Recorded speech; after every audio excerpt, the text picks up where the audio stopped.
6 weeks ago, I stood beneath the dome of this Capitol and proclaimed the dawn of the golden age of America. From that moment on, it has been nothing but swift and unrelenting action to usher in the greatest and most successful era in the history of our country. We have accomplished more in 43 days than most administrations accomplished in 4 years or 8 years, and we are just getting started.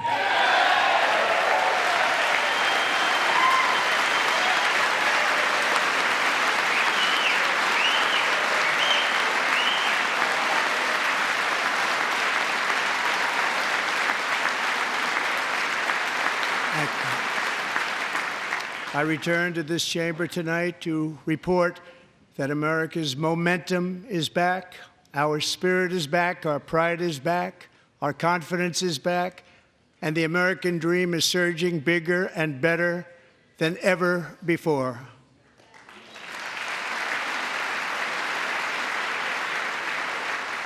The American dream is unstoppable, and our country is on the verge of a comeback, the likes of which the world has never witnessed and perhaps will never witness again. There's never been anything like it. The presidential election of November 5th was a mandate like has not been seen in many decades. We won all 7 swing states, giving us an electoral college victory of 312 votes.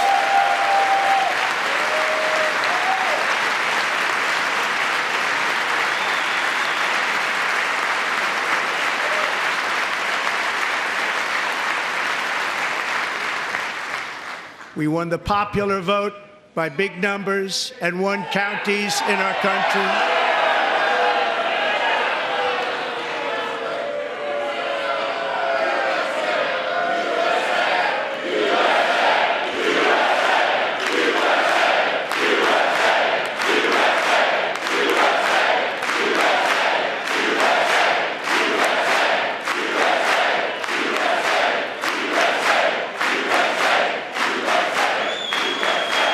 And won counties in our country, 2,700 to 525, on a map that reads almost completely red for Republican.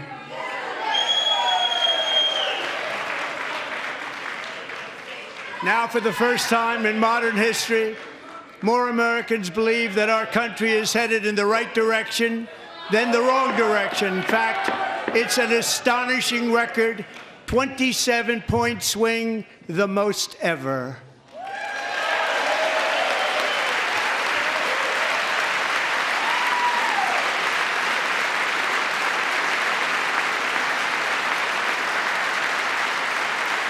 Likewise, small business optimism saw its single largest one-month gain ever recorded, a 41-point jump.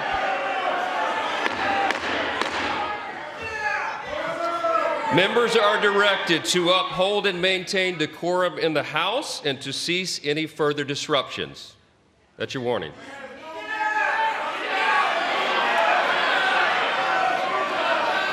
Members are engaging in willful and continuing breach of decorum, and the chair is prepared to direct the Sergeant-at-Arms to restore order to the joint session.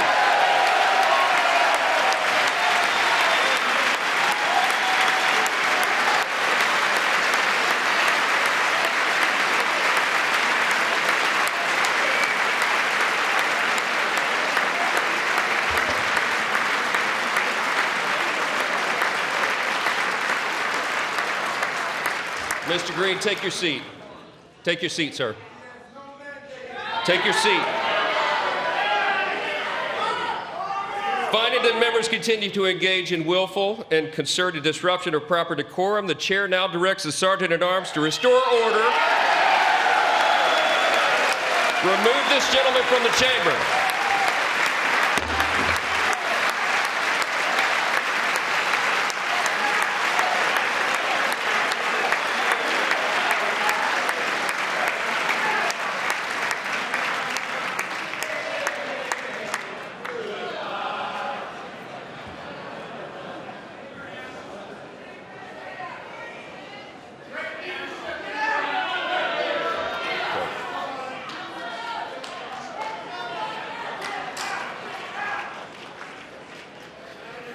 Members are directed to uphold and maintain decorum in the House.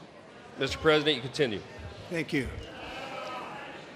Over the past 6 weeks, I have signed nearly 100 executive orders and taken more than 400 executive actions, a record, to restore common sense, safety, optimism, and wealth all across our wonderful land. The people elected me to do the job, and I'm doing it.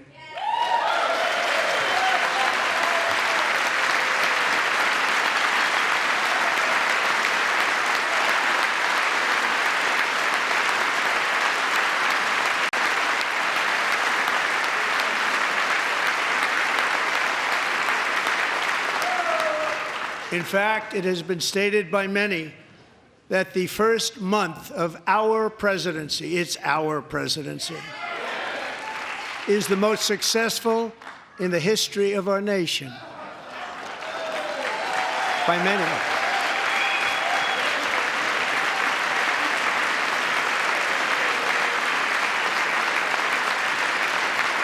And what makes it even more impressive is that, do you know who number 2 is? George Washington. How about that? How about that? I don't know about that list, but we'll take it. Within hours of taking the oath of office, I declared a national emergency on our southern border, and I deployed the U.S. military and Border Patrol to repel the invasion of our country. And what a job they've done. As a result, illegal border crossings last month were by far the lowest ever recorded, ever.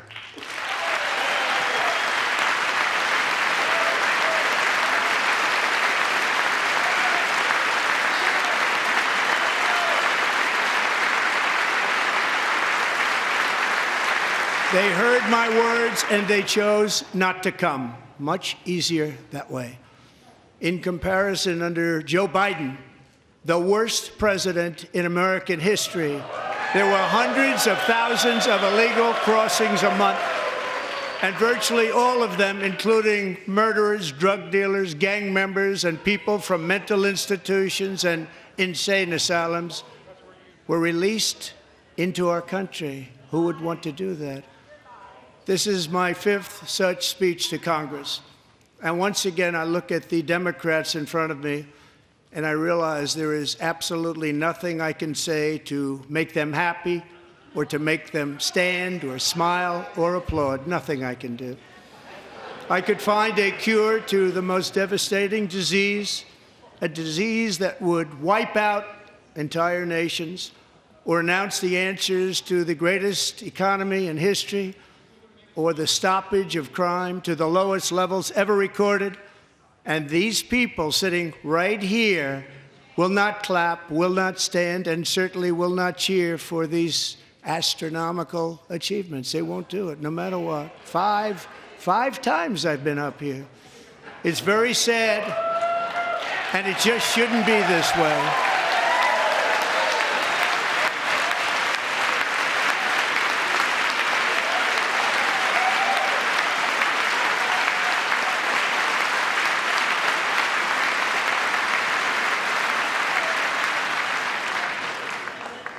So Democrats sitting before me, for just this one night, why not join us in celebrating so many incredible wins for America? For the good of our nation, let's work together and let's truly make America great again.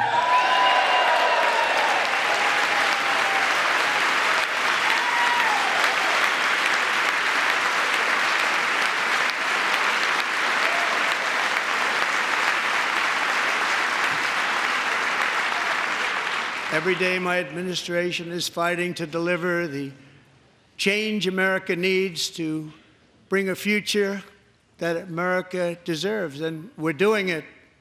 This is a time for big dreams and bold action. Upon taking office, I imposed an immediate freeze on all federal hiring, a freeze on all new federal regulations, and a freeze on all foreign aid.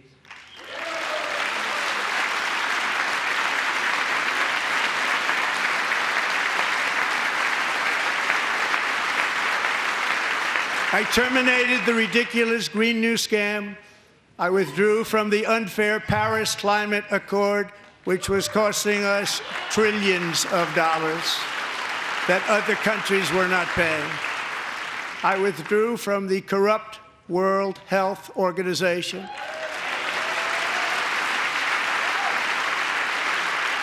And I also withdrew from the anti-American UN Human Rights Council.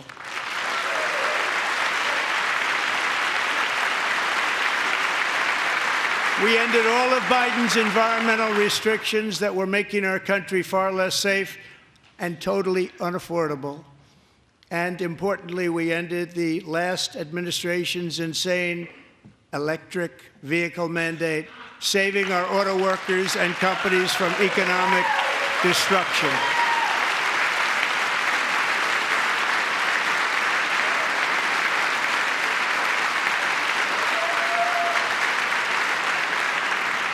To unshackle our economy, I have directed that for every one new regulation, 10 old regulations must be eliminated, just like I did in my very successful first term.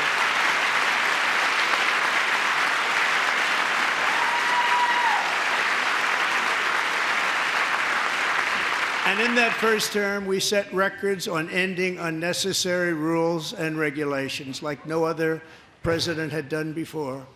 We ordered all federal workers to return to the office. They will either show up for work in person or be removed from their job.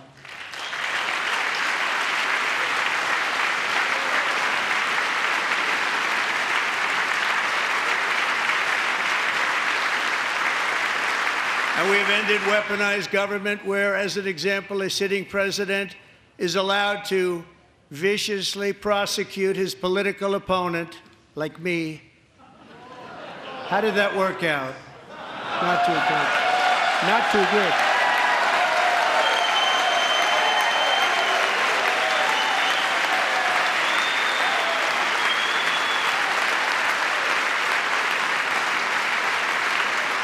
And I have stopped all government censorship and brought back free speech in America. It's back.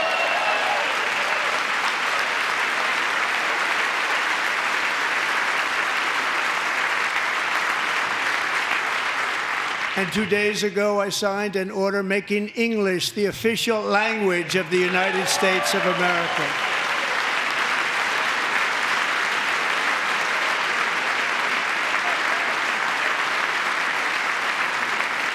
I renamed the Gulf of Mexico the Gulf of America.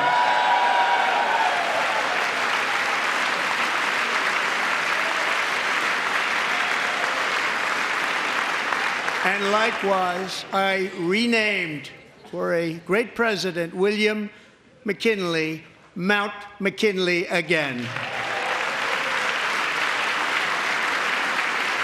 Beautiful Alaska. We love Alaska.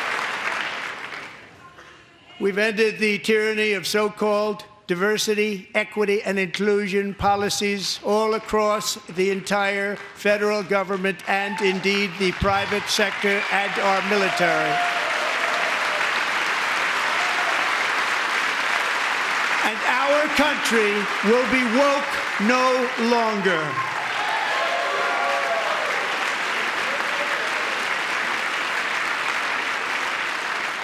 We believe that whether you are a doctor, an accountant, a lawyer, or an air traffic controller, you should be hired and promoted based on skill and competence, not race or gender. Very important.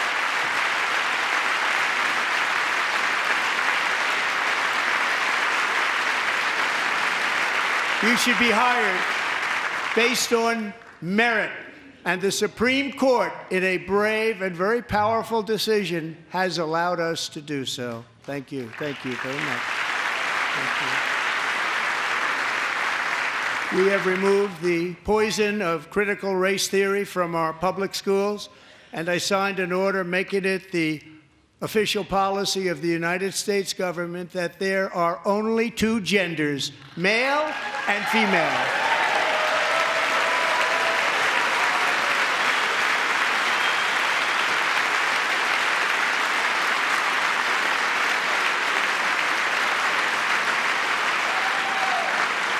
I also signed an executive order to ban men from playing in women's sports.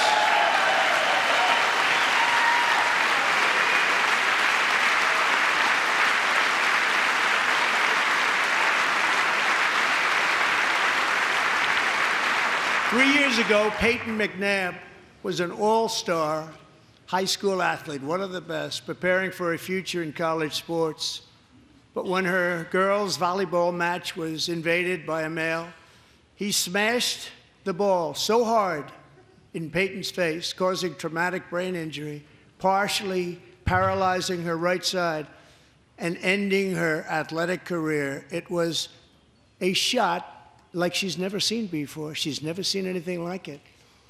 Peyton is here tonight in the gallery, and Peyton, from now on, schools will kick the men off the girls' team, or they will lose all federal funding.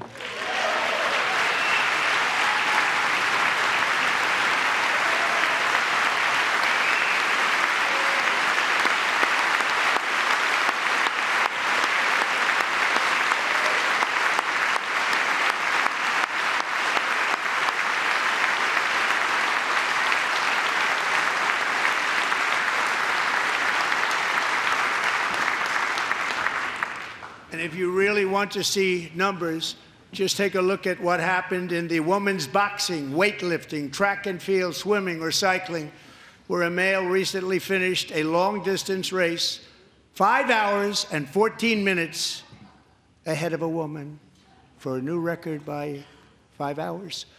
Broke the record by 5 hours. It's demeaning for women, and it's very bad for our country. We're not going to put up with it any longer.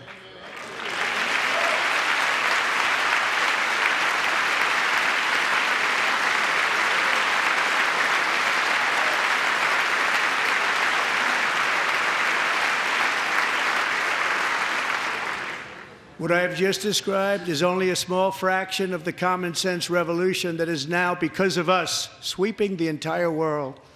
Common sense has become a common theme, and we will never go back. Never. Never going to let that happen. Among my very highest priorities is to rescue our economy and get dramatic and immediate relief to working families. As you know, we inherited from the last administration an economic catastrophe and an inflation nightmare. Their policies drove up energy prices, pushed up grocery costs, and drove the necessities of life out of reach for millions and millions of Americans. They've never had anything like it. We suffered the worst inflation in 48 years, but perhaps even in the history of our country. They're not sure. As president, I'm fighting every day to reverse this damage and make America affordable again.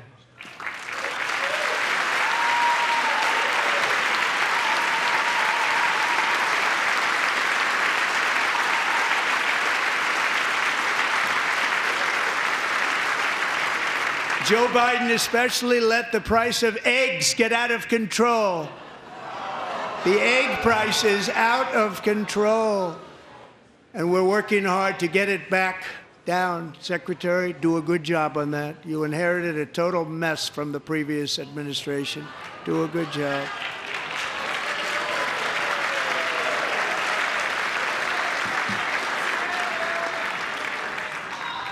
A major focus of our fight to defeat inflation is rapidly reducing the cost of energy.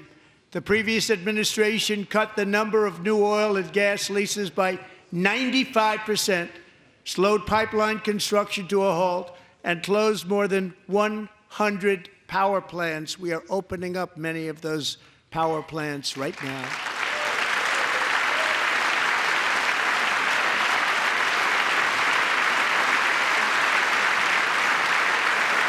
And frankly, we have never seen anything like it. That's why on my first day in office, I declared a national energy emergency. As you've heard me say many times, we have more liquid gold under our feet than any nation on earth, and by far. And now I fully authorize the most talented team ever assembled to go and get it. It's called Drill, Baby, Drill.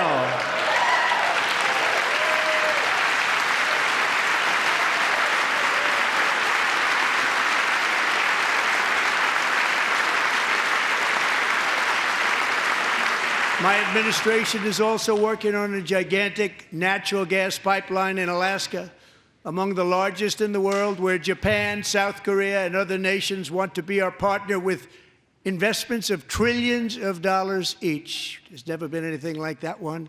It will be truly spectacular. It's all set to go. The permitting is gotten. And later this week, I will also take historic action to dramatically expand production of critical minerals and rare earths here in the USA.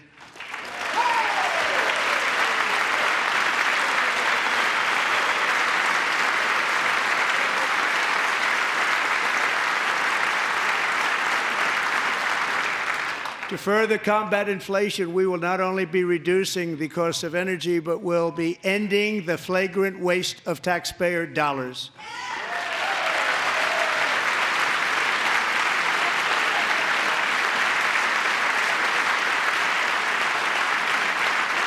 And to that end, I have created the brand new Department of Government Efficiency, DOGE. Perhaps you've heard of it. Perhaps.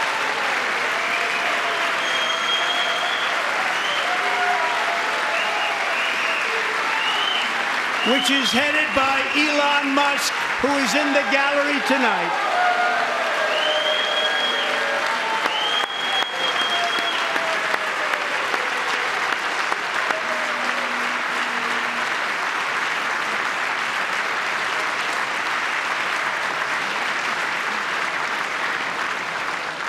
Thank you, Elon. He's working very hard. He didn't need this. He didn't need this. Thank you very much. We appreciate it. Everybody here, even this side, appreciates it, I believe. They just don't want to admit that.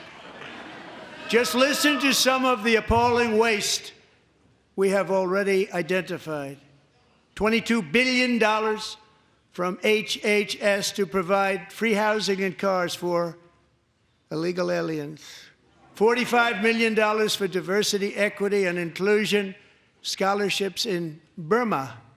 $40 million to improve the social and economic inclusion of sedentary migrants. Nobody knows what that is. $8 million to promote LGBTQI+ in the African nation of Lesotho, which nobody has ever heard of. $60 million for indigenous peoples and Afro-Colombian empowerment in Central America. $60 million. $8 million for making mice transgender. This is real. $32 million for a left-wing propaganda operation in Moldova. $10 million for male circumcision in Mozambique. $20 million for the Arab Sesame Street in the Middle East. It's a program. $20 million for a program. $1.9 billion to recently created Decarbonization of Homes Committee, headed up, and we know she's involved. Just at the last moment, the money was passed over by a woman named Stacey Abrams. Have you ever heard of her? A $3.5 million consulting contract for lavish fish monitoring. $1.5 million for voter confidence in Liberia. $14 million for social cohesion in Mali. $59 million for illegal alien hotel rooms in New York City. He's a real estate developer. He's done very well. $250,000 to increase vegan local climate action innovation in Zambia. $42 million for social and behavior change in Uganda. $14 million for improving public procurement in Serbia. $47 million for improving learning outcomes in Asia. Asia's doing very well with learning. We know what we're doing. We should use it ourselves. And $101 million for DEI contracts at the Department of Education, the most ever paid, nothing even like it.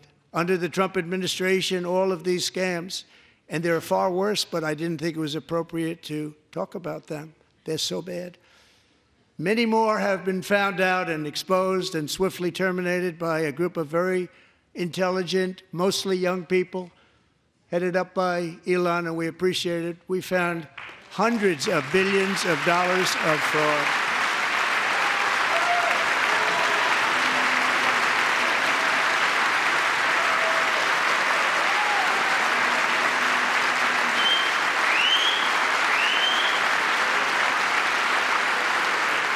And we've taken back the money and reduced our debt to fight inflation and other things. Taken back a lot of that money. We got it just in time. This is just the beginning.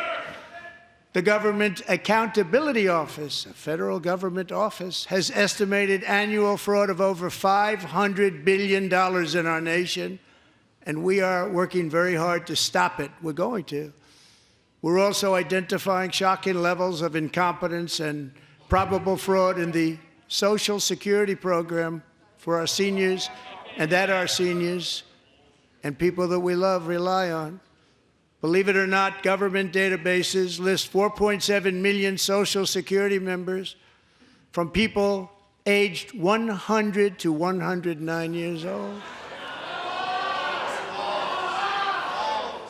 It lists 3.6 million people from ages 110 to 119. I don't know any of them. I know some people that are rather elderly, but not quite that elderly. 3.47 million people from ages 120 to 129.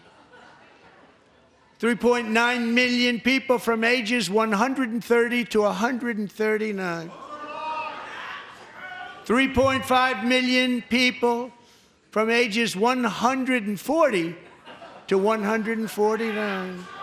And money is being paid to many of them, and we're searching right now. In fact, Pam, good luck. Good luck. You're going to find it.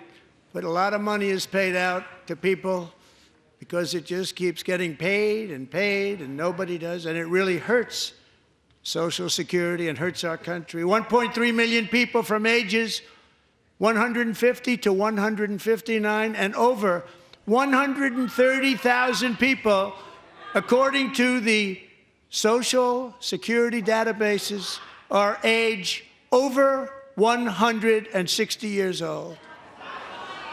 We have a healthier country than I thought, Bobby.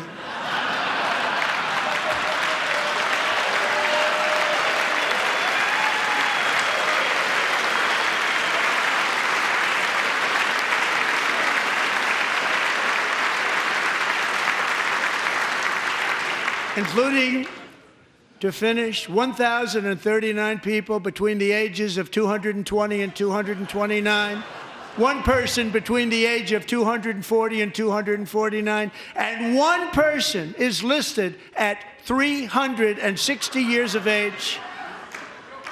More than 100 years older than our country. But we're going to find out where that money's going, and it's not going to be pretty. By slashing all of the fraud, waste, and theft we can find, we will defeat inflation, bring down mortgage rates, lower car payments and grocery prices, protect our seniors, and put more money in the pockets of American families.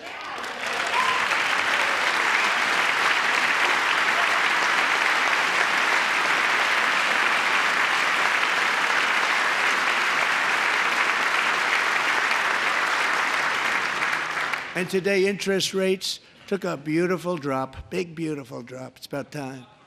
And in the near future, I want to do what has not been done in 24 years, balance the federal budget. We're going to balance it.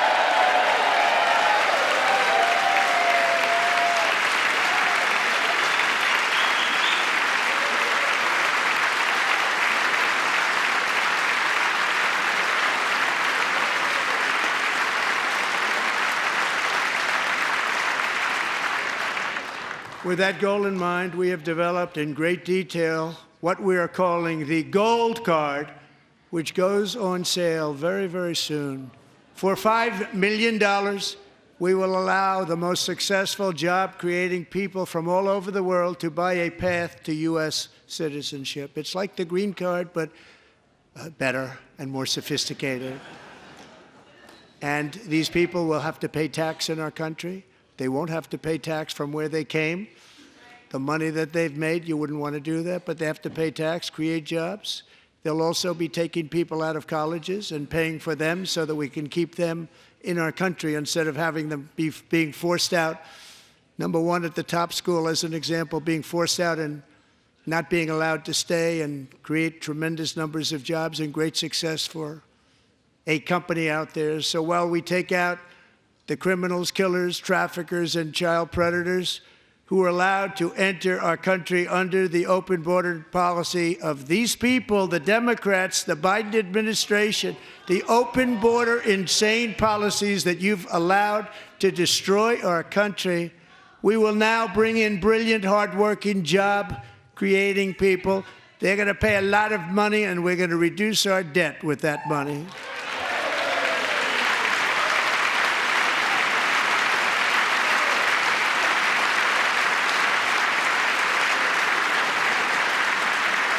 Americans have given us a mandate for bold and profound change. In nearly 100 years, the federal bureaucracy has grown until it has crushed our freedoms, ballooned our deficits, and held back America's potential in every possible way.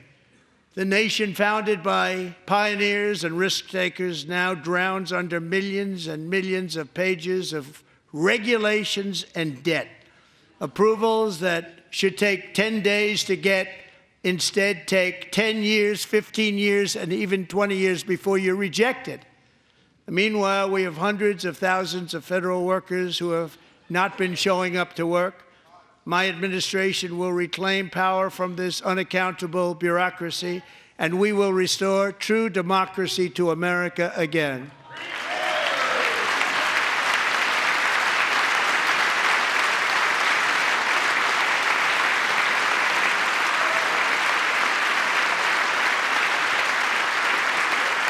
And any federal bureaucrat who resists this change will be removed from office immediately.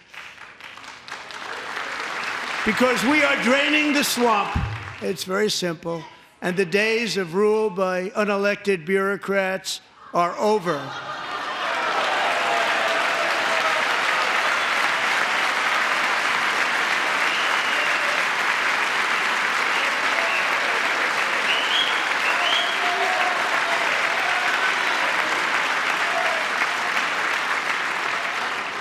And the next phase of our plan to deliver the greatest economy in history is for this Congress to pass tax cuts for everybody. They're in there. They're waiting for you to vote.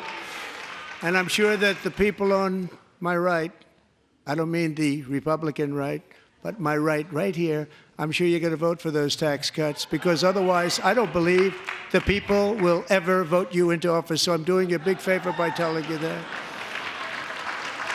But I know this group is going to be voting for the tax.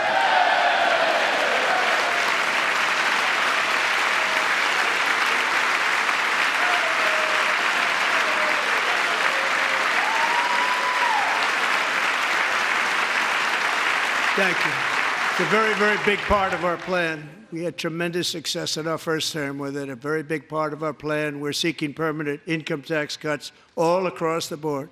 And to get urgently needed relief to Americans hit especially hard by inflation, I'm calling for no tax on tips, no tax on overtime, and no tax on Social Security benefits for our great seniors.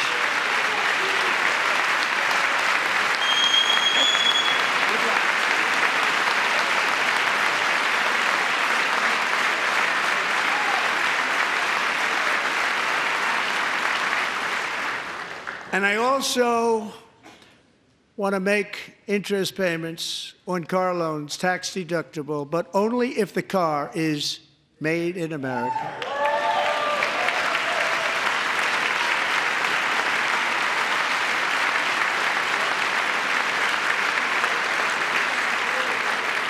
And by the way, we're going to have growth in the auto industry like nobody's ever seen. Plants are opening up all over the place. Deals are being made.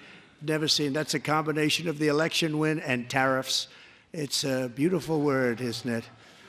That, along with our other policies, will allow our auto industry to absolutely boom. It's going to boom. Spoke to the majors today, all three, the top people, and they're so excited. In fact, already numerous car companies have announced that they will be building massive automobile plants in America, with Honda just announcing a new plant in Indiana, one of the largest anywhere in the world.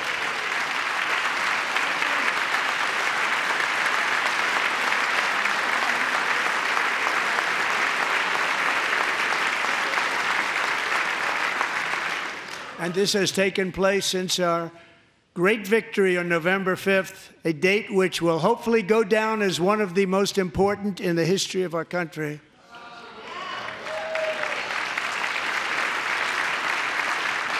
In addition, as part of our tax cuts, we want to cut taxes on domestic production and all manufacturing. And just as we did before, we will provide 100% expensing. It will be retroactive to January 20th, 2025, and it was one of the main reasons why our tax cuts were so successful in our first term, giving us the most successful economy in the history of our country. First term. We had a great first term.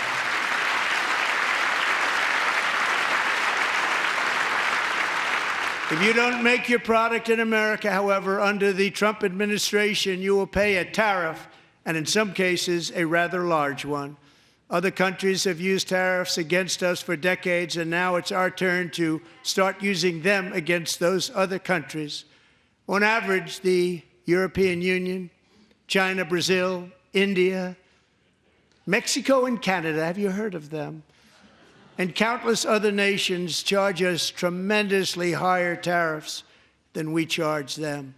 It's very unfair. India charges us auto tariffs higher than 100%. China's average tariff on our products is twice what we charge them. And South Korea's average tariff is 4 times higher. Think of that, 4 times higher. And we give so much help militarily and in so many other ways to South Korea, but that's what happens. This is happening by friend and foe. This system is not fair to the United States and never was, and so on April 2nd, I wanted to make it April 1st, but I didn't want to be accused of April Fool's Day. That's not, just one day cost us a lot of money. But we're going to do it in April. I'm a very superstitious person. April 2nd, reciprocal tariffs kick in. And whatever they tariff us, other countries, we will tariff them. That's reciprocal, back and forth. Whatever they tax us, we will tax them. If they do non-monetary tariffs to keep us out of their market, then we will do non-monetary barriers to keep them out of our market. There's a lot of that, too. They don't even allow us in their market.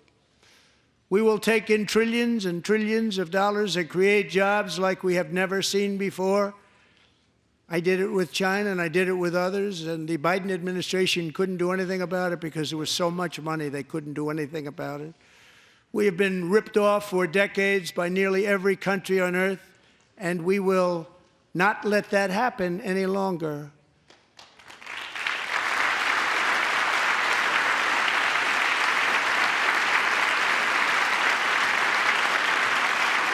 Much has been said over the last 3 months about Mexico and Canada, but we have very large deficits with both of them. But even more importantly, they've allowed fentanyl to come into our country at levels never seen before, killing hundreds of thousands of our citizens and many very young, beautiful people, destroying families. Nobody's ever seen anything like it. They are, in effect, receiving subsidies of hundreds of billions of dollars. We pay subsidies to Canada and to Mexico of hundreds of billions of dollars, and the United States will not be doing that any longer. We're not going to do it any longer.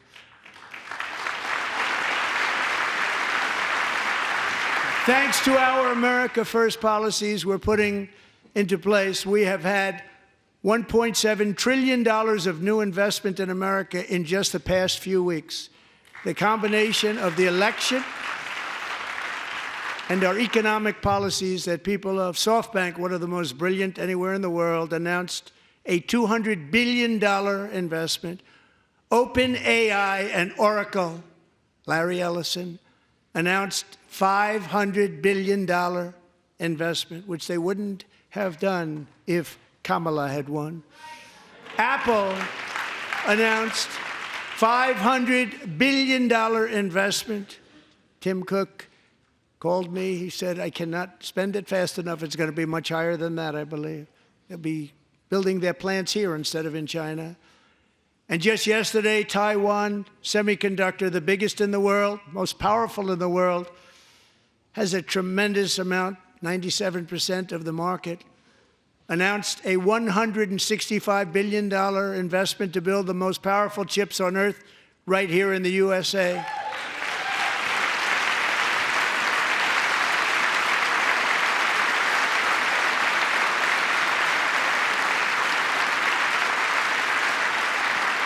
And we're not giving them any money. Your CHIPS Act is a horrible, horrible thing. We give hundreds of billions of dollars, and it doesn't mean a thing. They take our money and they don't spend it. All that meant to them, we're giving them no money. All that was important to them was they didn't want to pay the tariffs, so they came and they're building, and many other companies are coming. We don't have to give them money. We just want to protect our businesses and our people. And they will come because they won't have to pay tariffs if they build in America. So it's very amazing. You should get rid of the CHIP Act, and whatever's left over, Mr. Speaker, you should use it to reduce debt or any other reason you want to.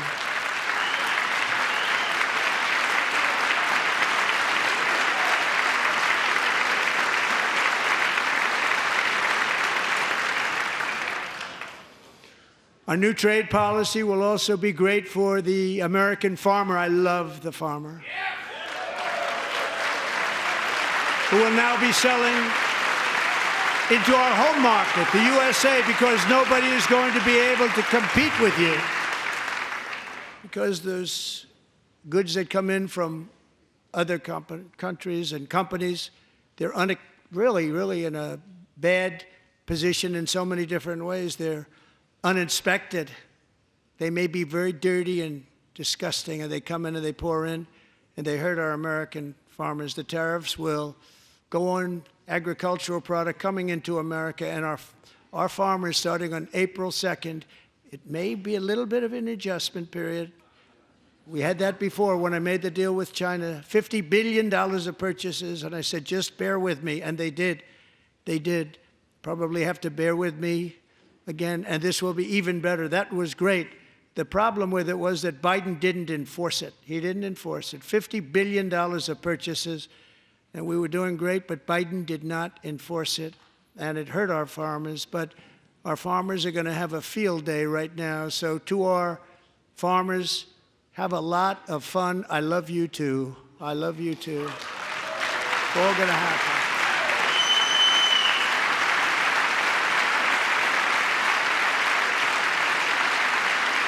And I have also imposed a 25% tariff on foreign aluminum, copper, lumber, and steel, because if we don't have, as an example, steel and lots of other things, we don't have a military, and frankly, we just won't have a country very long. Here today is a proud American steelworker, fantastic person from Decatur, Alabama, Jeff Denard. Has been working at the same steel plant for 27 years in a job that has allowed him to serve as the captain of his local volunteer fire department, raise 7 children with his beautiful wife, Nicole, and over the years provide a loving home for more than 40 foster children. So great, Jeff.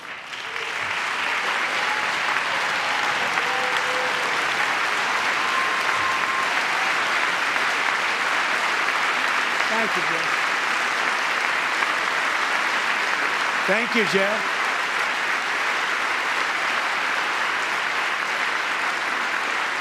Stories like Jeff's remind us that tariffs are not just about protecting American jobs. They're about protecting the soul of our country. Tariffs are about making America rich again and making America great again, and it's happening, and it will happen rather quickly. There'll be a little disturbance, but we're okay with that. It won't be much. No, you're not. Oh. And look where Biden took us, very low, the lowest we've ever been. Jeff, I want to thank you very much. And I also want to recognize another person who has devoted herself to foster care community. She works so hard on it. A very loving person, our magnificent First Lady of the United States.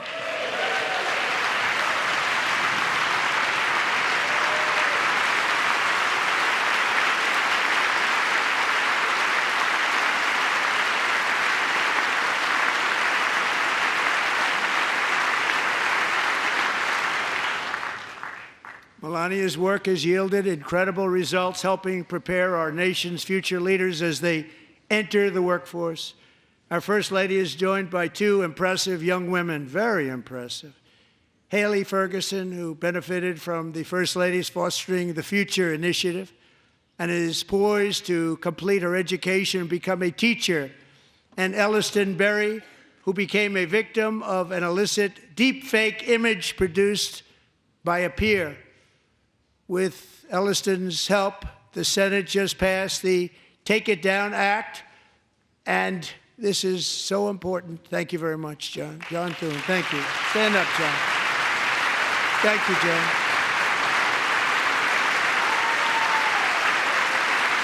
Thank you all very much.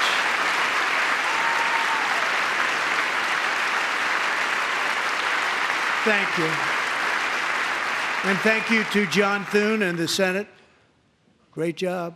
To criminalize the publication of such images online is a terrible, terrible thing. And once it passes the House, I look forward to signing that bill into law. Thank you. And I'm going to use that bill for myself, too, if you don't mind.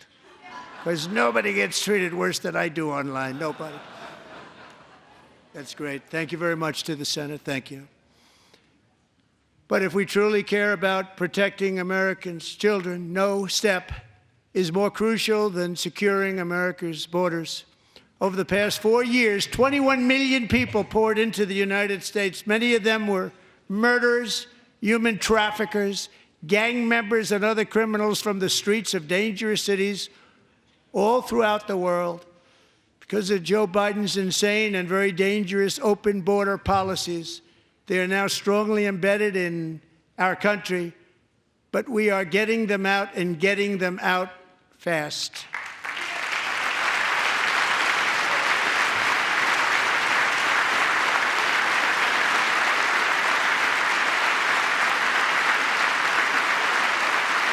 And I want to thank Tom Homan and Christy. I want to thank you and Paul of Border Patrol. I want to thank you. What a job they've all done, everybody. Border Patrol, ICE, law enforcement in general is incredible. We have to take care of our law enforcement. Have to.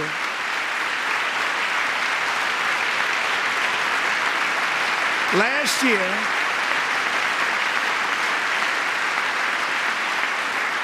a brilliant 22-year-old nursing student named Laken Riley, the best in her class, admired by everybody, went out for a jog on the campus of the University of Georgia. That morning, Laken was viciously attacked, assaulted, beaten, brutalized, and horrifically murdered.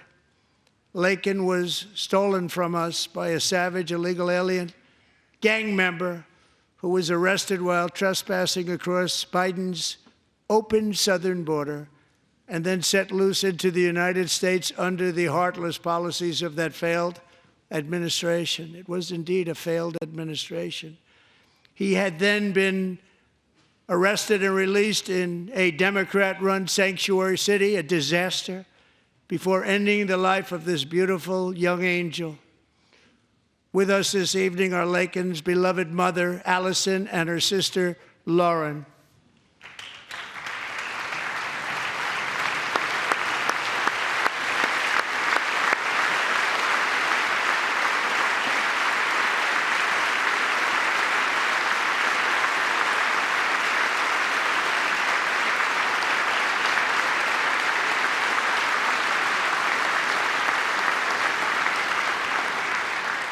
Last year, I told Laken's grieving parents that we would ensure their daughter would not have died in vain.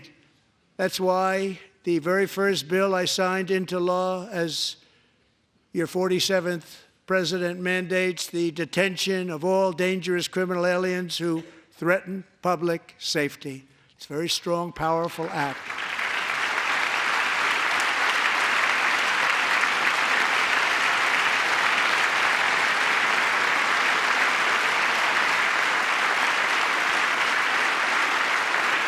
It's called the Laken-Riley Act. So Allison and Lauren, America will never, ever forget our beautiful Laken Hope Riley.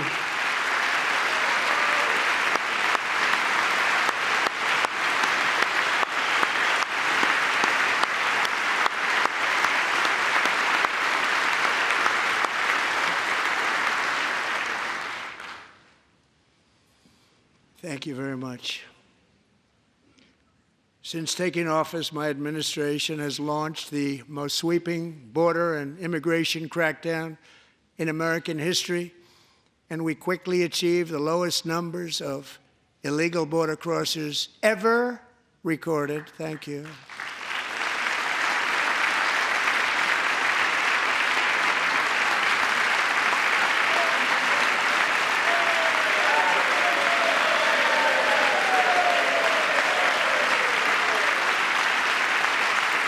The media and our friends in the Democrat Party kept saying we needed new legislation. We must have legislation to secure the border.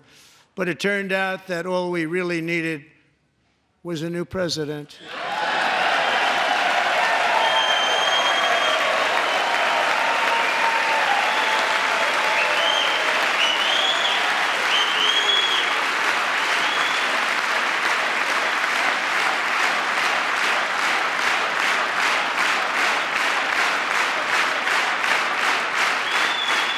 Thank you. Joe Biden didn't just open our borders, he flew illegal aliens over them to overwhelm our schools, hospitals, and communities throughout the country. Entire towns like Aurora, Colorado, and Springfield, Ohio, buckled under the weight of the migrant occupation and corruption like nobody's ever seen before. Beautiful towns destroyed. Now, just as I promised in my inaugural address, we are achieving the great liberation of America.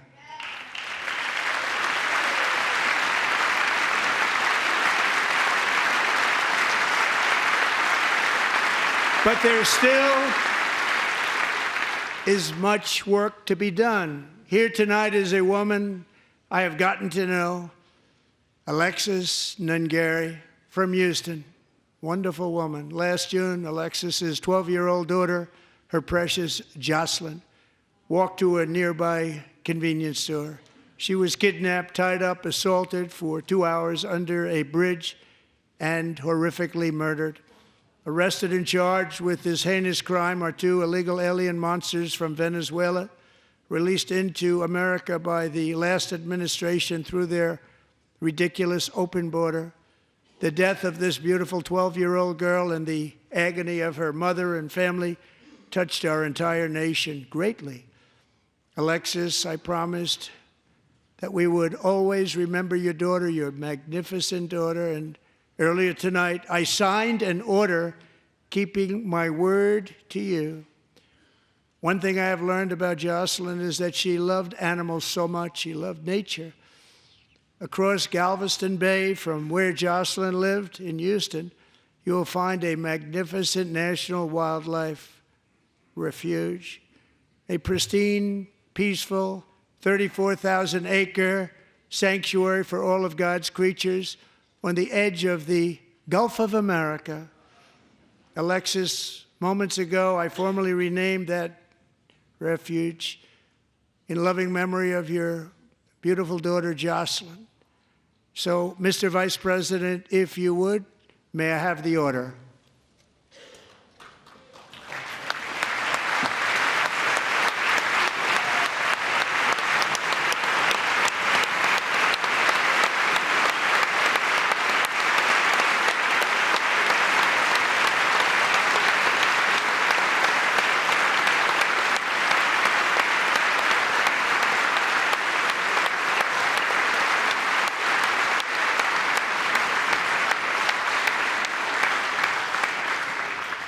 Thank you very much. All three savages charged with Jocelyn and Lakin's murders were members of the Venezuelan prison gang, the toughest gang, they say, in the world, known as Tren de Aragua. 2 weeks ago, I officially designated this gang, along with MS-13 and the bloodthirsty Mexican drug cartels, as foreign terrorist organizations.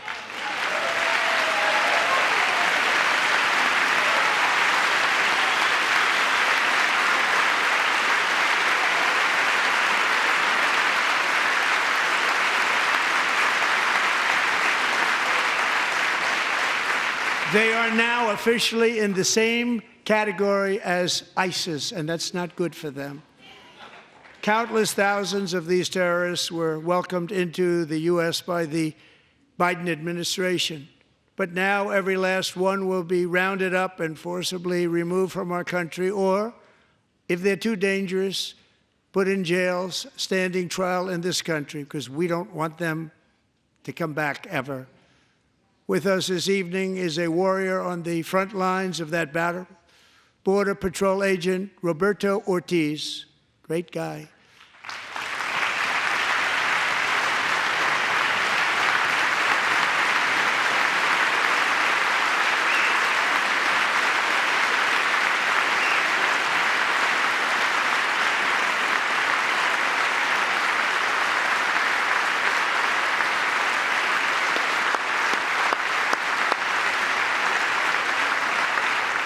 In January, Roberto and another agent were patrolling by the Rio Grande near an area known as Cartel Island. Doesn't sound too nice to me.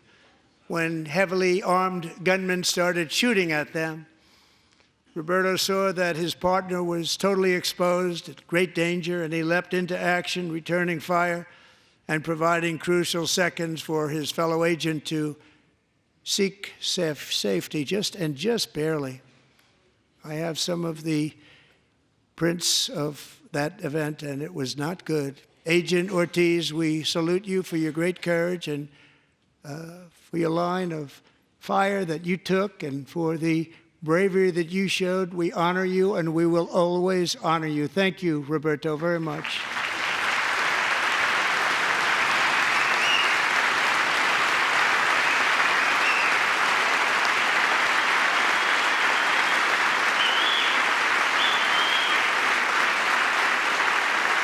Thank you, Roberto. And I actually got to know him on my many calls to the border. He's a great gentleman. The territory to the immediate south of our border is now dominated entirely by criminal cartels that murder, rape, torture, and exercise total control. They have total control over a whole nation, posing a grave threat to our national security. The cartels are waging war on America, and it's time for America to wage war on the cartels, which we are doing.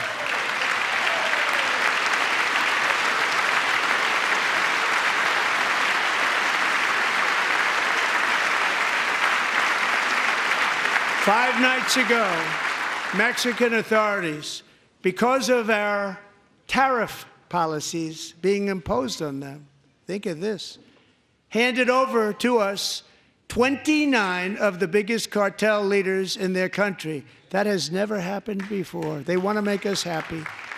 First time ever. But we need Mexico and Canada to do much more than they've done, and they have to stop the fentanyl and drugs pouring into the USA. They're going to stop it. I have sent Congress a detailed funding request laying out exactly how we will eliminate these threats to protect our homeland and complete the largest deportation operation in American history, larger even than current record holder President Dwight D. Eisenhower, a moderate man, but someone who believed very strongly in borders. Americans expect Congress to send me this funding without delay so I can sign it into law. So, Mr. Speaker, John Thune, both of you, I hope you're going to be able to do that, Mr. Speaker. Thank you. Mr. Leader, thank you. Thank you very much. And let's get it to me. I'll sign it so fast, you won't even believe it.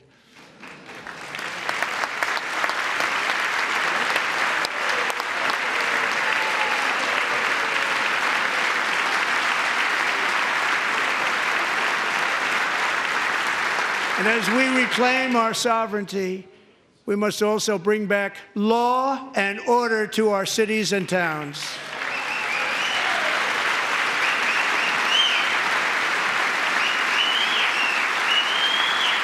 In recent years, our justice system has been turned upside down by radical left lunatics. Many jurisdictions virtually ceased enforcing the law against dangerous repeat offenders while weaponizing law enforcement against political opponents like me. My administration has acted swiftly and decisively to restore fair, equal, and impartial justice under the constitutional rule of law, starting at the FBI and the DOJ. Pam, good luck. Cash, wherever you may be, good luck. Good luck. Pam Bondi. Good luck. So important. Going to do a great job. Cash, thank you. Thank you, Cash.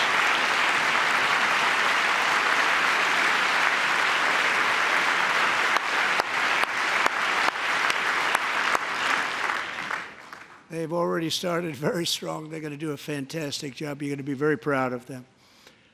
We're also once again giving our police officers the support, protection, and respect they so dearly deserve. They have to get it. They have such a hard, dangerous job, but we're going to make it less dangerous. The problem is the bad guys don't respect the law, but they're starting to respect it, and they soon will respect it. This also includes our great fire departments throughout the country. Our firemen and women are unbelievable people, and we'll never forget them. And besides that, they voted for me in record numbers, so I have no choice.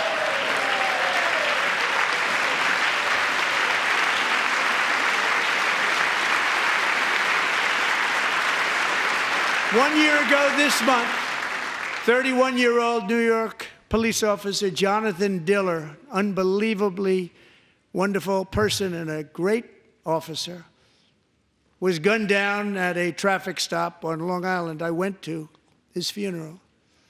The vicious criminal charged with his murder had 21 prior arrests, and they were rough arrests, too. He was a real bad one. The thug in the seat next to him had 14 prior arrests and went by the name of Killer. He was Killer. He killed other people, they say, a lot of them. I attended Officer Diller's service, and when I met his wife and one-year-old son, Ryan, it was very inspirational, actually. His widow's name is Stephanie, and she is here tonight. Stephanie, thank you very much, Stephanie. Thank you very much.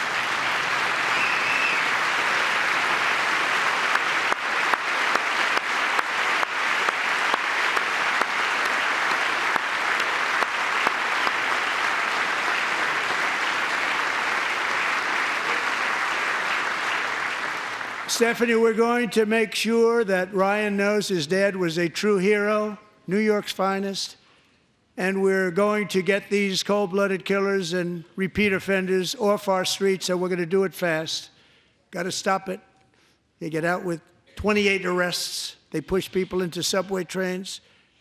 They hit people over the head, back of the head with baseball bats. We got to get them out of here. I've already signed an executive order requiring a mandatory death penalty for anyone who murders a police officer, and tonight I'm asking Congress to pass that policy into permanent law.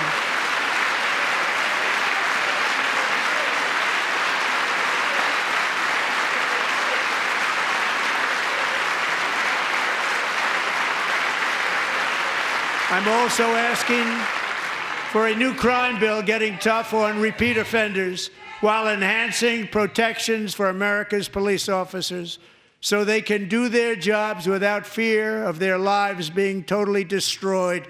They don't want to be killed. We're going to let them be killed. Joining us in the gallery tonight is a young man who truly loves our police. His name is DJ Daniel. He is 13 years old, and he has always dreamed of becoming a police officer.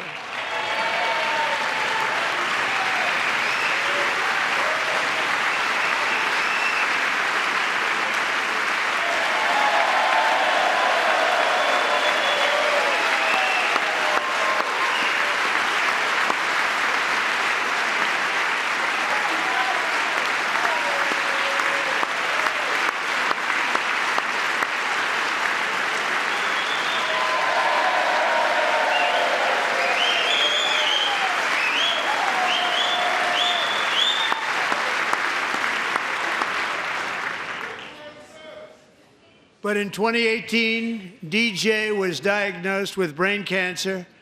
The doctors gave him 5 months at most to live. That was more than 6 years ago.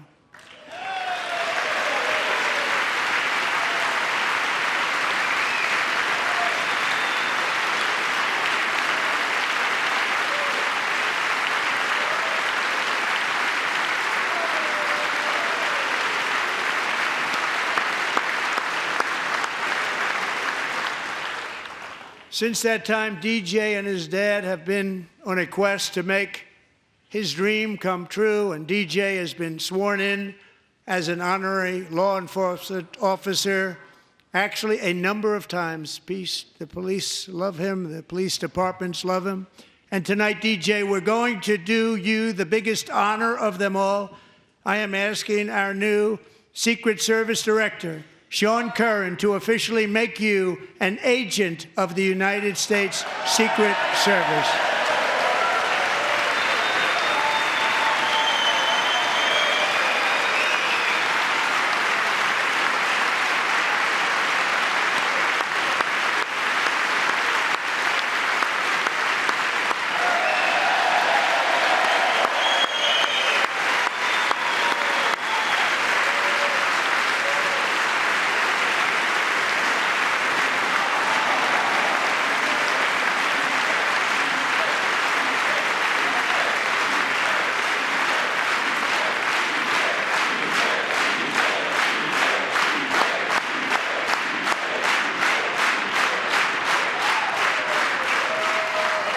Thank you, DJ.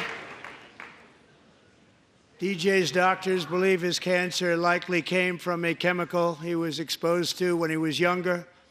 Since 1975, rates of child cancer have increased by more than 40%. Reversing this trend is one of the top priorities for our new presidential commission to make America healthy again, chaired by our new Secretary of Health and Human Services, Robert F. Kennedy, Jr.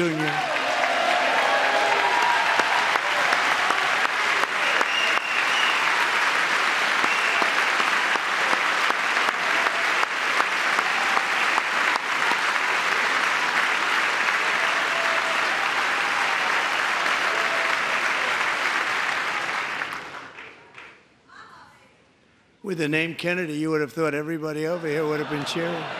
How quickly they forget. Our goal is to get toxins out of our environment, poisons out of our food supply, and keep our children healthy and strong. As an example, not long ago, and you can't even believe these numbers, 1 in 10,000 children had autism, 1 in 10,000. And now it's 1 in 36. There's something wrong, 1 in 36. Think of that. So we're going to find out what it is, and there's nobody better than Bobby and all of the people that are working with you. You have the best to figure out what is going on. Okay, Bobby, good luck. It's a very important job. Thank you.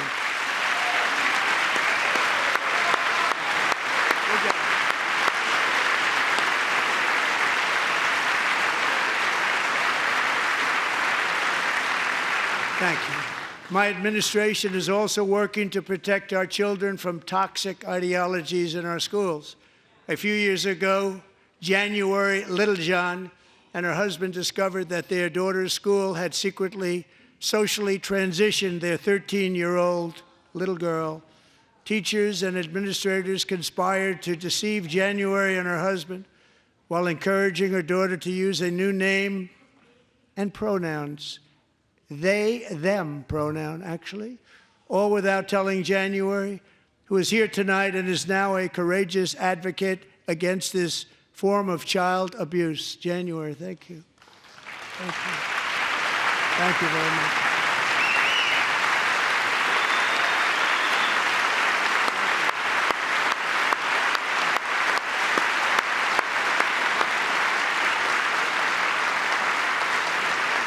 Thank you. Stories like this are why, shortly after taking office, I signed an executive order banning public schools from indoctrinating our children with transgender ideology.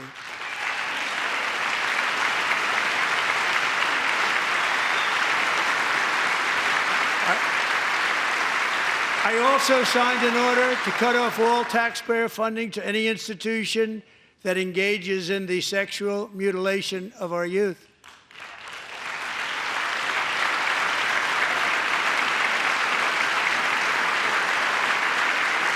And now I want Congress to pass a bill permanently banning and criminalizing sex changes on children and forever ending the lie that any child is trapped in the wrong body. This is a big lie.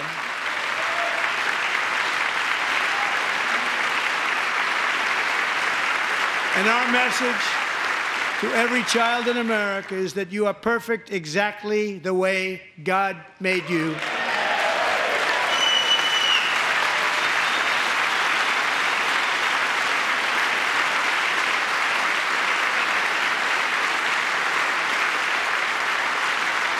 Because we're getting wokeness out of our schools and out of our military, and it's already out, and it's out of our society. We don't want it.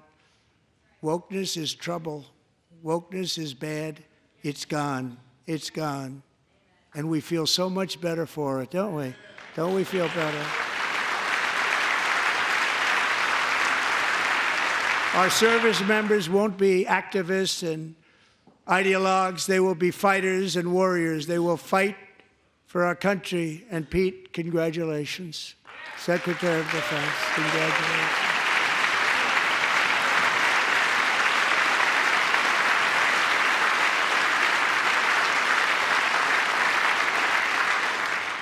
And he's not big into the woke movement, I can tell you.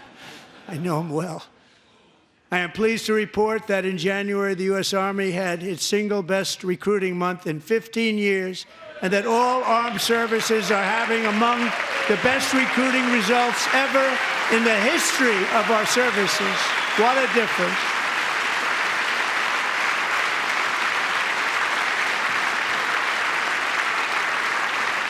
And you know, it was just a few months ago where the results were exactly the opposite. We couldn't recruit anywhere. We couldn't recruit. Now we're having the best results just about that we've ever had. What a tremendous turnaround. It's really a beautiful thing to see. People love our country again. It's very simple. They love our country, and they love being in our military again. So it's a great thing, and thank you very much. Great job. Thank you.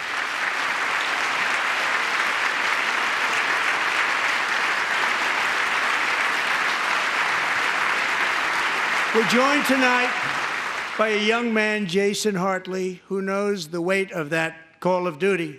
Jason's father, grandfather, and great-grandfather all wore the uniform.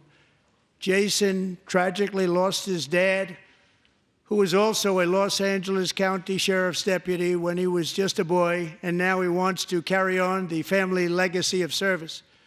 Jason is a senior in high school, a 6-letter varsity athlete, a really good athlete, they say, a brilliant student with a 4.46, that's good, GPA. And his greatest dream is to attend the U.S. Military Academy at West Point.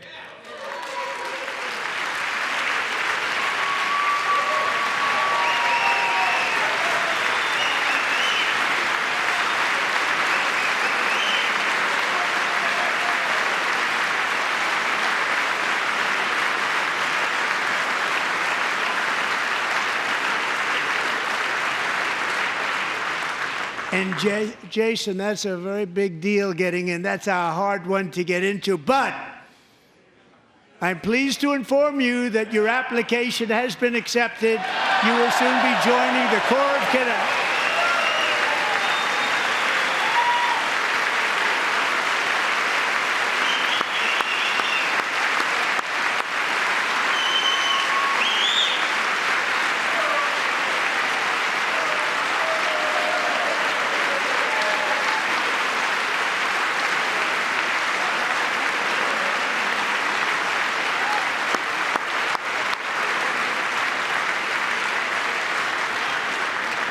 Thank you. Jason, you're going to be on the long gray line, Jason. As Commander-in-Chief, my focus is on building the most powerful military of the future.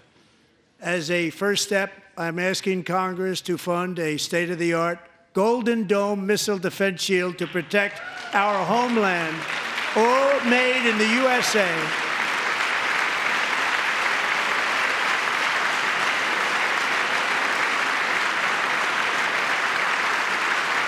And Ronald Reagan wanted to do it long ago, but the technology just wasn't there, not even close. But now we have the technology. It's incredible, actually. And other places, they have it. Israel has it. Other places have it. And the United States should have it too, right, Tim, right?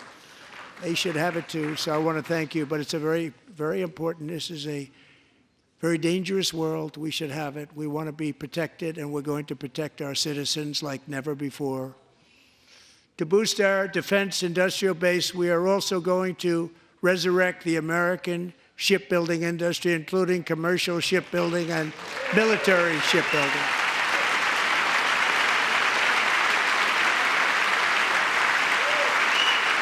And for that purpose, I am announcing tonight that we will create a new Office of Shipbuilding in the White House and offer special tax incentives to bring this industry home to America where it belongs. We used to make so many ships.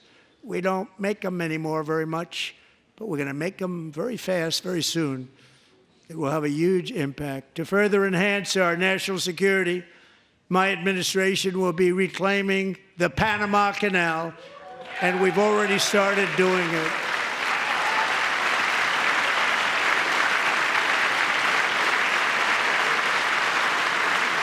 Just today, a large American company announced they are buying both ports around the Panama Canal and lots of other things having to do with the Panama Canal and a couple of other canals.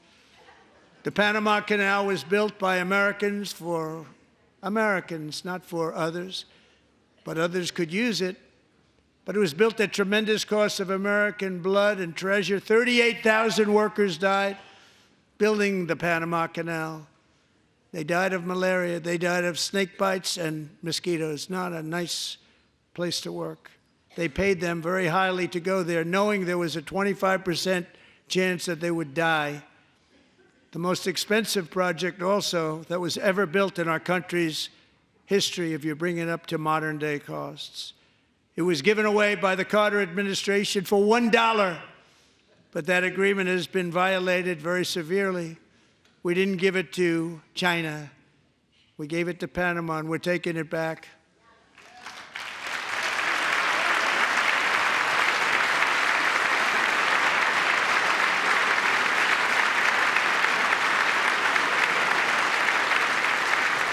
And we have Marco Rubio in charge. Good luck, Marco. Now, we know who to blame if anything goes wrong. Marco's been amazing, and he's going to do a great job. Think of it. He got 100 votes. You know, he was approved with actually 99, but the 100th was this gentleman, and I feel very certain. So let's assume he got 100 votes. And I'm either very, very happy about that, or I'm very concerned about it. But he's already proven. I mean, he's a great gentleman. He's respected by everybody, and we appreciate you voting for Marco. He's going to do a fantastic job. Thank you. Thank you. He's doing a great job. Great job. And I also have a message tonight for the incredible people of Greenland. We strongly support your right to determine your own future. And if you choose, we welcome you into the United States of America. We need Greenland for national security and even international security, and we're working with everybody involved to try and get it. But we need it really for international world security, and I think we're going to get it. One way or the other, we're going to get it. We will keep you safe. We will make you rich, and together we will take Greenland to heights like you have never thought possible before. It's a very small population, but very, very large piece of land and very, very important for military security. America is once again standing strong against the forces of radical Islamic terrorism. 3.5 years ago, ISIS terrorists killed 13 American service members and countless others in the Abbey Gate bombing during the disastrous and incompetent withdrawal from Afghanistan. Not that they were withdrawing, it was the way they withdrew. Perhaps the most embarrassing moment in the history of our country. Tonight, I am pleased to announce that we have just apprehended the top terrorist responsible for that atrocity, and he is right now on his way here to face the swift sword of American justice.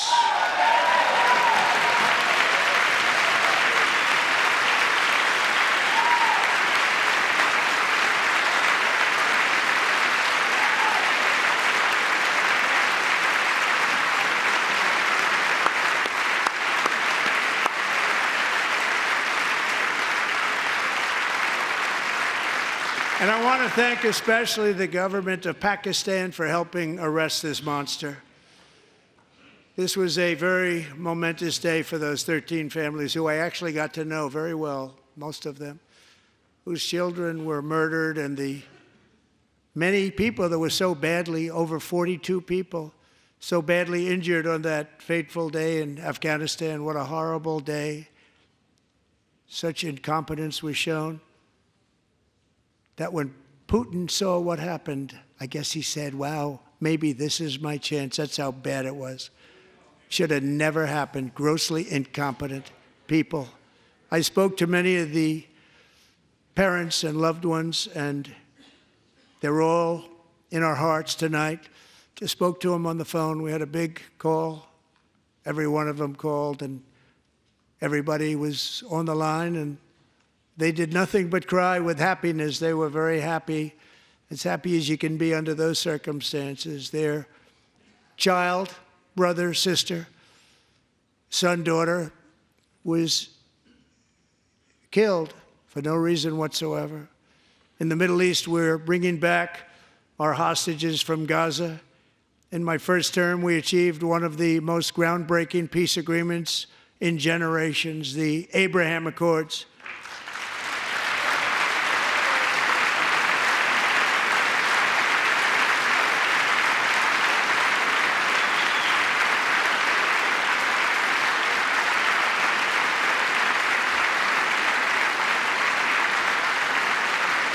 And now we're going to build on that foundation to create a more peaceful and prosperous future for the entire region. A lot of things are happening in the Middle East. People have been talking about that so much lately with everything going on with Ukraine and Russia.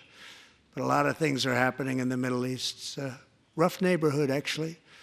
I'm also working tirelessly to end the savage conflict in Ukraine. Millions of Ukrainians and Russians have been needlessly killed or wounded in this horrific and brutal conflict with no end in sight. The United States has sent hundreds of billions of dollars to support Ukraine's defense with no security, with no anything.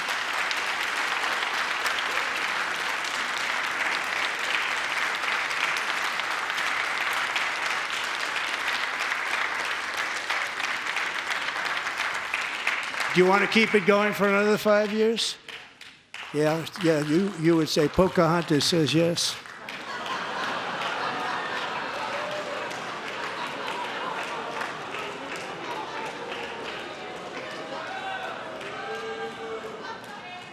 $2,000 people are being killed every single week. More than that. They're Russian young people. They're Ukrainian young people. They're not Americans. But I want it to stop.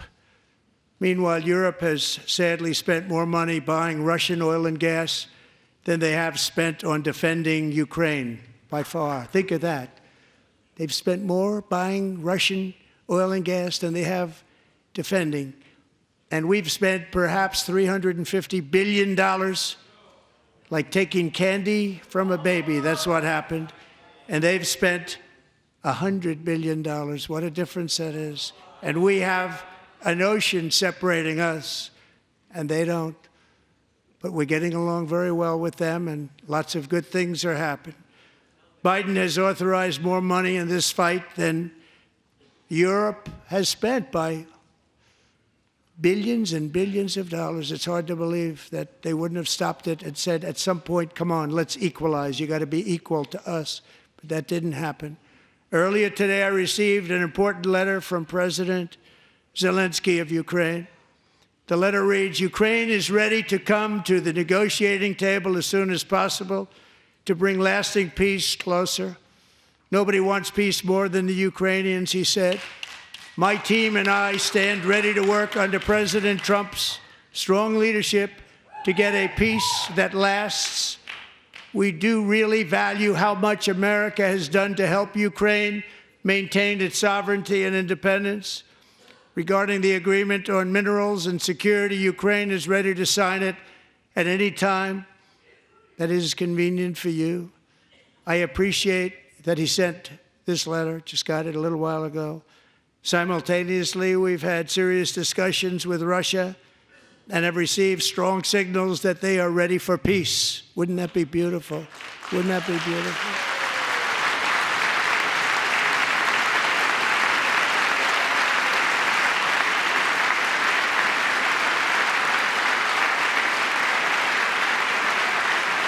Wouldn't that be beautiful?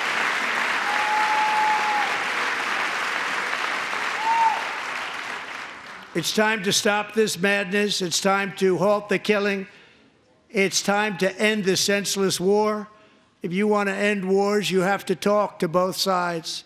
Nearly 4 years ago, amid rising tensions, a history teacher named Mark Fogel was detained in Russia and sentenced to 14 years in a penal colony.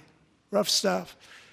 The previous administration barely lifted a finger to help him. They knew he was innocent, but they had no idea where to begin. But last summer, I promised his 95-year-old mother, Malphine, that we would bring her boy safely back home. After 22 days in office, I did just that, and they are here tonight.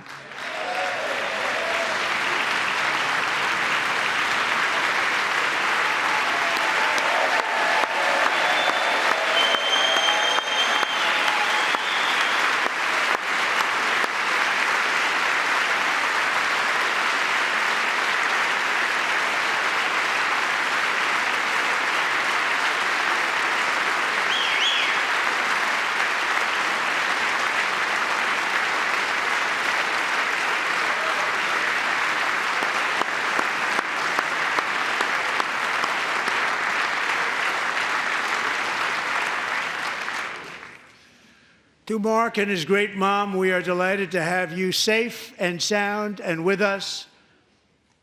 As fate would have it, Mark Fogel was born in a small rural town in Butler, Pennsylvania. Have you heard of it?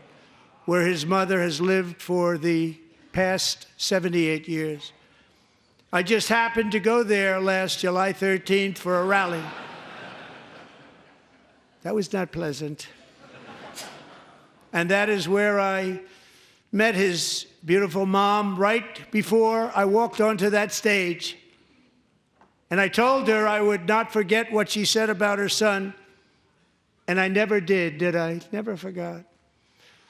Less than 10 minutes later, at that same rally, gunfire rang out, and a sick and deranged assassin unloaded 8 bullets from his sniper's perch into a crowd of many thousands of people.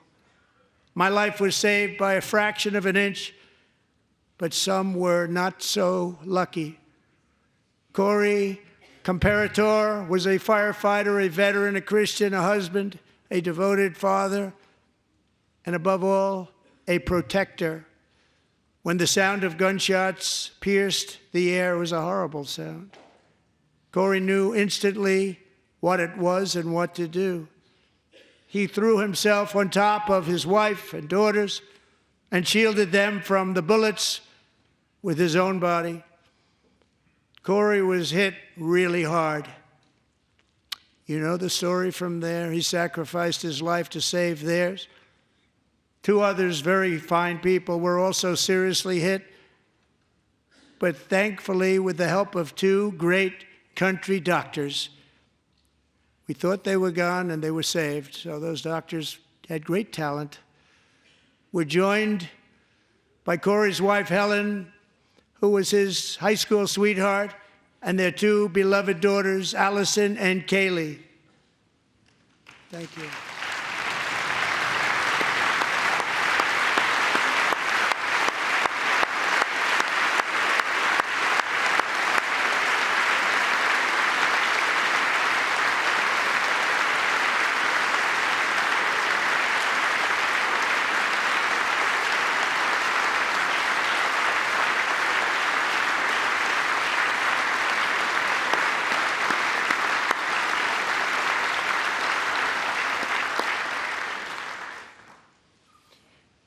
To Helen, Allison, and Kaylee, Corey is looking down on his three beautiful ladies right now, and he is cheering you on. He loves you. He is cheering you on. Corey was taken from us much too soon, but his destiny was to leave us all with a shining example of the selfless devotion of a true American patriot. It was love like Corey's that built our country, and it's love like Corey's that is going to make our country more majestic than ever before. I believe that my life was saved that day in Butler for a very good reason. I was saved by God to make America great again. I believe that. Thank you. Thank you.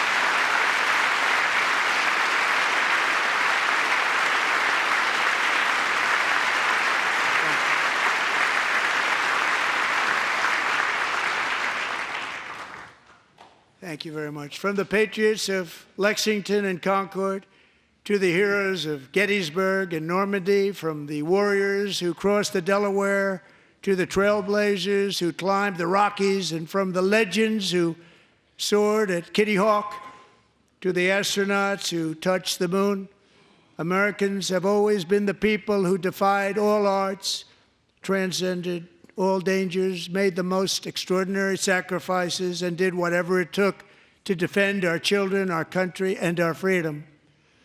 And as we have seen in this chamber tonight, that same strength, faith, love, and spirit is still alive and thriving in the hearts of the American people. Despite the best efforts of those who would try to censor us, silence us, break us, destroy us, Americans are today a proud, free, sovereign, and independent nation that will always be free, and we will fight for it till death. We will never let anything happen to our beloved country, because we are a country of doers, dreamers, fighters, and survivors. Our ancestors crossed a vast ocean, strode into the unknown wilderness, and carved their fortunes from the rock and soil of a perilous and very dangerous frontier. They chased our destiny across a boundless continent. They built the railroads, laid the highways, and graced the world with American marvels like the Empire State Building, the mighty Hoover Dam, and the towering Golden Gate Bridge. They lit the world with electricity, broke free of the force of gravity, fired up the engines of American industry, vanquished the communists, fascists, and Marxists all over the world, and gave us countless modern wonders sculptured out of iron, glass, and steel. We stand on the shoulders of these pioneers who won and built the modern age, these workers who poured their sweat into the skylines of our cities, these warriors who shed their blood on fields of battle and gave everything they had for our rights and for our freedom. Now it is our time to take up the righteous cause of American liberty. And it is our turn to take America's destiny into our own hands and begin the most thrilling days in the history of our country. This will be our greatest era. With God's help, over the next 4 years, we are going to lead this nation even higher. And we are going to forge the freest, most advanced, most dynamic, and most dominant civilization ever to exist on the face of this earth. We are going to create the highest quality of life, build the safest and wealthiest and healthiest and most vital communities anywhere in the world. We are going to conquer the vast frontiers of science, and we're going to lead humanity into space and plant the American flag on the planet Mars and even far beyond.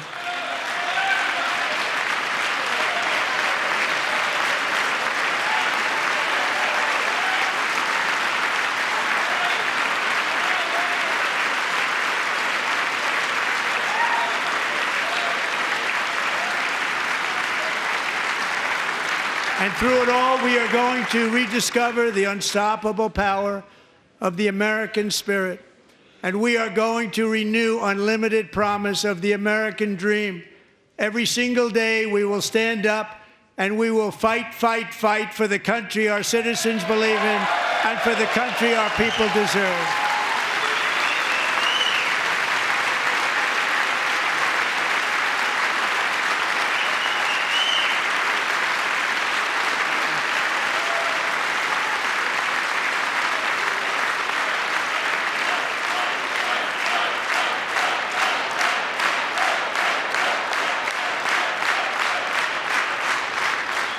My fellow Americans, get ready for an incredible future, because the golden age of America has only just begun. It will be like nothing that has ever been seen before. Thank you, God bless you, and God bless America.